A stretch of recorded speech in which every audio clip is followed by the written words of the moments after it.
Katharine Amirfar. And I'm Cal Raustiala. And this is International Law Behind the Headlines, coming to you from the American Society of International Law. For this episode, I'm here with Professor Katharine Young, who's an associate professor of law at Boston College Law School, who's worked extensively on human rights, including social and economic rights as constitutional rights. She's currently working on the Oxford Handbook of Economic and Social Rights. Professor Young, welcome, and thank you for being here. It's a real pleasure to be here. So, Professor, I wanted to start with just some really basic questions about really the evolution of human rights. So human rights, of course, as you know, in practice and theory, is one of those few arenas in which international law goes beyond seeking to order relations between countries and actually reaches in and touches the lives of individuals directly.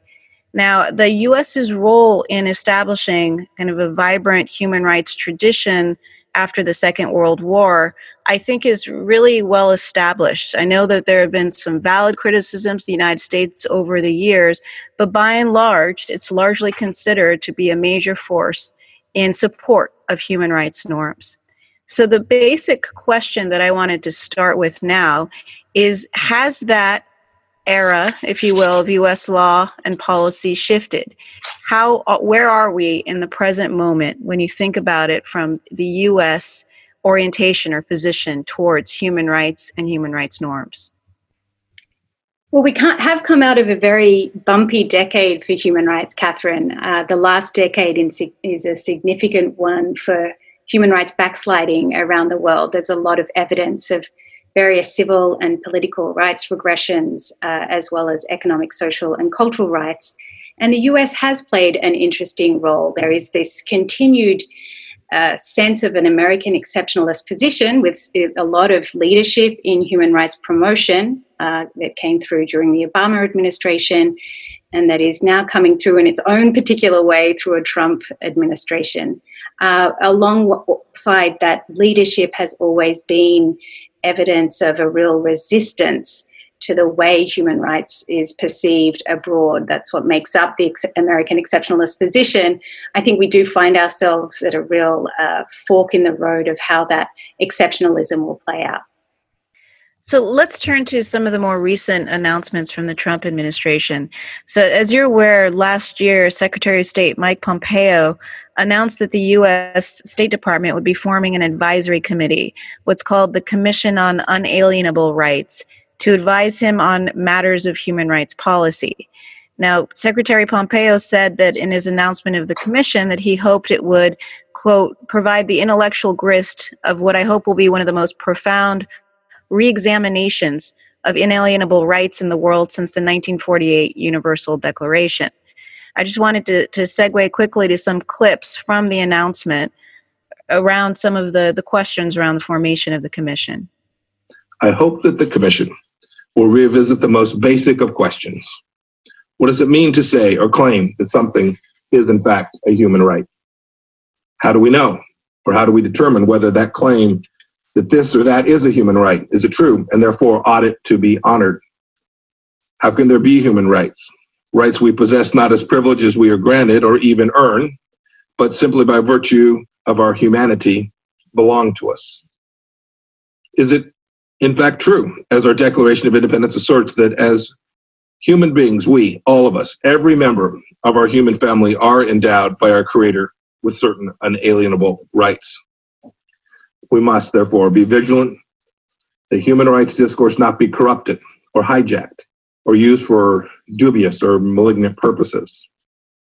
It's a sad commentary on our times that more than 70 years after the Universal Declaration of Human Rights, gross violations continue throughout the world, sometimes even in the name of human rights. International institutions designed and built to protect human rights have drifted from their original mission. As human rights claims have proliferated, some claims have come into tension with one another, provoking questions and clashes about which rights are entitled to gain respect. Nation states and international institutions remain confused about their respective responsibilities concerning human rights. Now, Professor Young, as a general matter, these questions go very basic to the very foundations of the human rights system. What do you think it means to ask these questions? Are these the questions the international community should be asking? Questions about the foundations or the content of human rights can be benign, even productive. And I think it's a sign of the vibrancy and the pluralism of contemporary examinations of human rights, whether from standpoints of philosophy or anthropological framings. We really see a variety of well-argued positions.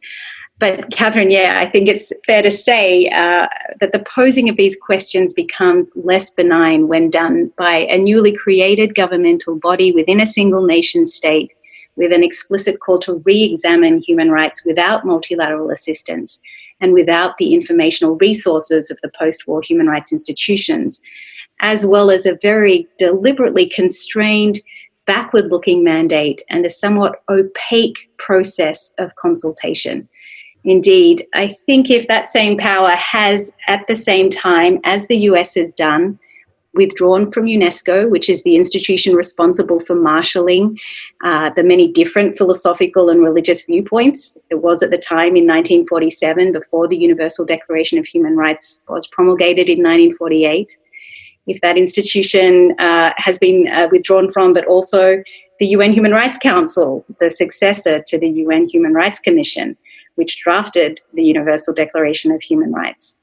And if we've seen withdrawal from the Paris Agreement, the reduced funding to various UN institutions, and the sidelining of one's own human rights officials and diplomats within the State Department, as has been reported, then these questions do become more troubling. And this is why I state in this case the worry that the present Commission on Unalienable Rights may present a new and quite complicated version of the American exceptionalism that I was describing. Less of the leadership in human rights promotion that was part of this exceptionalism, but far more of the exemptionalism and the resistance to aligning US foreign policy with human rights abroad. So, Professor, I want to dig into that a bit because I think you answered a question that popped into my mind, which is you've spoken to American exceptionalism, a trend that you've talked about the bumps over the last decade.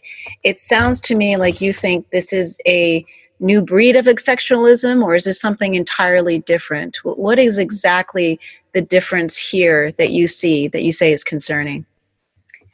I think what comes out as concerning is, again, these references to mission drift and malignant purposes. I think there's a real signal here of disdain for the international institutions of the post-war period. So it's a basic point. It's obviously worth remembering that the Universal Declaration managed to designate that common standard of achievement for all peoples and all nations under quite pressured conditions. It was an 18-member delegation drawn from the mere 56 states with UN membership at the time, and it incorporated civil, political, economic, social, and cultural rights with the steady leadership of Eleanor Roosevelt for the United States. And it's her diaries and letters which actually form the basis of Marianne Glendon's work on the Universal Declaration of Human Rights. Marianne Glendon is, of course, heading the commission. This Universal Declaration of Human Rights is clearly a landmark. It's not a treaty, though, and its representativeness is truncated by the conditions of colonization that were still ongoing in 1948 and explains that very low membership. The international community looks, therefore, to follow up treaties as part of the International Bill of Rights.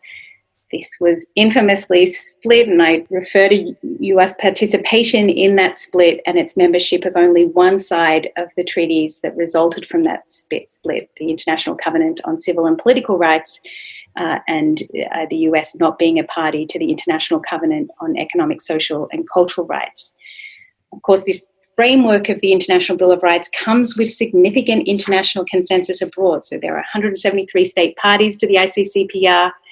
There are 170 to the ICSCR, and this is a significant consensus, if an imperfect one, that stands alongside other domestic and regional human rights instruments. This should be the starting point, I think, to any inquiry of what human rights are.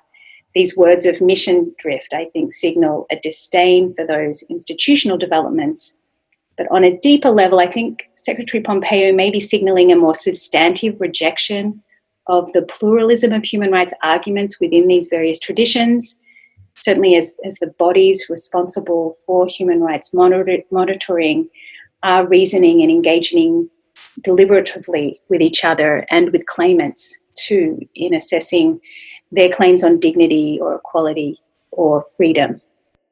Going to the commission itself, and as you just discussed, there's a lot, including critics of the commission, that are trying to anticipate some of the positions that the commission may take, including by analyzing the commission's chair, as you've referenced, Marianne Glendon, as to what perspective or particular perspective on human rights they expect that the commission will come out with. Is this going to be a walk back of rights discourse, or how are they going to chart this path? And I think in some ways you could take a look at what the Trump administration has done so far in a concrete fashion. And I'm thinking, of course, of the position taken last year by the Trump administration before the Supreme Court that the Civil Rights Act of 1964 does not protect people who are transgender or people who are gay. If the commission takes similar positions in the international human rights space, what kind of effect do you think that could have?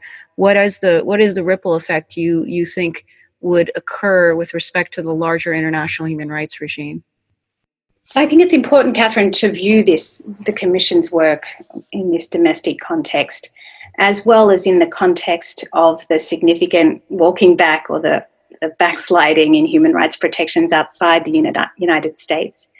One worry is that the Commission's activities will provide a cover to those backward shifts, not only by attempting to codify a narrow and parochial view of these so-called unalienable rights, but also by permitting other states to conduct their own cherry-picking exercises in human rights definition.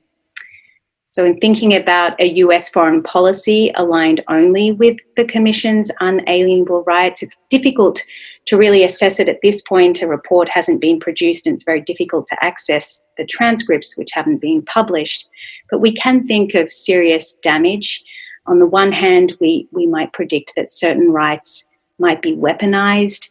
And this was a worry expressed by one speaker at the Commission's hearings, Kenneth Roth of Human Rights Watch, who worried that the right of religious freedom might trump freedom from discrimination, particularly on the part of women or racial and religious minorities. He didn't use the Trump metaphor, but I think it's a good one. It's actually a long-standing metaphor used in human rights arguments, ironically. It's used to signal that there's a categorical form of rights-based reasoning, that other issues can't come into consideration. But I think I'm using this metaphor to signal a more difficult settlement of the questions that are known to be challenging questions merely by the show of power rather than the engagement with reason. On the other hand, alongside these weaponized rights, we might see other rights becoming disarmed, and these are particularly those extended to groups previously excluded in natural rights traditions. And so this is true of women, of children, of people with disability, of racial and ethnic minorities, of Indigenous peoples, of migrant workers, and certainly of LGBTQI individuals, which you've mentioned. And all of these groups have demonstrated that the protection of freedom and equality and dignity does require their recognition as equals. Their claims have been made in international fora. Moreover, I want to point to gains that have been made around the understanding of economic and social rights. These are rights to education or to healthcare or social security, housing, land, water, sanitation. These may also be disarmed by this narrow focus of the Commission at a moment when these rights are becoming highly resonant in human rights campaigns. They're increasingly formulated in different social movements from the global north or the global south, and sometimes have been put forward in litigation. And so whether these are movements that are engaged in anti-austerity claims or in access to medicines movements or water justice, food security, or campaigns addressing tax evasion, we're really seeing a flourishing of these arguments. And it would be serious, I think, if these moves were sidelined. So what is the ultimate message that you think our listeners should take away from this? What do you see as the future of human rights in the international order, and what do you anticipate the role of the United States to be in that future? Well, predicting the future is not for the timid, but I would point to trends that support a quite optimistic view, and also trends that point to a much darker outcome on the prospects for human rights. I think the more rosy view would track the multifold articulations of human rights that we've seen in the vast majority of the world's constitutions, particularly since the 1990s. Only 17 of the world's constitutions now do not contain an economic and social right, for example. More than 3/4 enshrine at least one formally justiciable economic and social rights, meaning courts can hear complaints about them. And more than 2/3 of the constitutions do guarantee equality on the basis of sex. So alongside that view, one could also draw out what's been described as evidence of hope by Katharine Young, that there are budding social movements as well as long-standing ones that have formed in increasingly decentralized network-like ways and have agitated for protection with the support of the UN treaty bodies and its special rapporteurs, to name just 2 examples of the institutions providing forums of coordination, as well as increasingly sophisticated methodologies of accountability. Now, the darker view would track the numerous instances I've mentioned of human rights retrogression occurring in nation states, including those with more established rule of law traditions, such as the United States, and those with more recent transitions to democracy that are now under threat. UN institutions weakened by a lack of funding and by a frankly active demagoguery against their global multilateral coordinating role would be unable in this view to prevent human rights abuses, particularly as new pressures occur from the climate crisis or from artificial intelligence or from escalating economic inequality, to name just a few around the corner.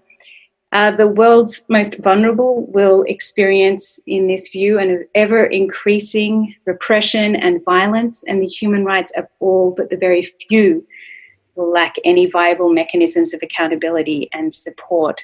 So both of these views have plausibility, and I would want listeners to consider both of them. One doesn't have to subscribe to the view that human rights can only be safeguarded by certain great powers, to still acknowledge that the US has an undeniably powerful hand in which view gets to win out.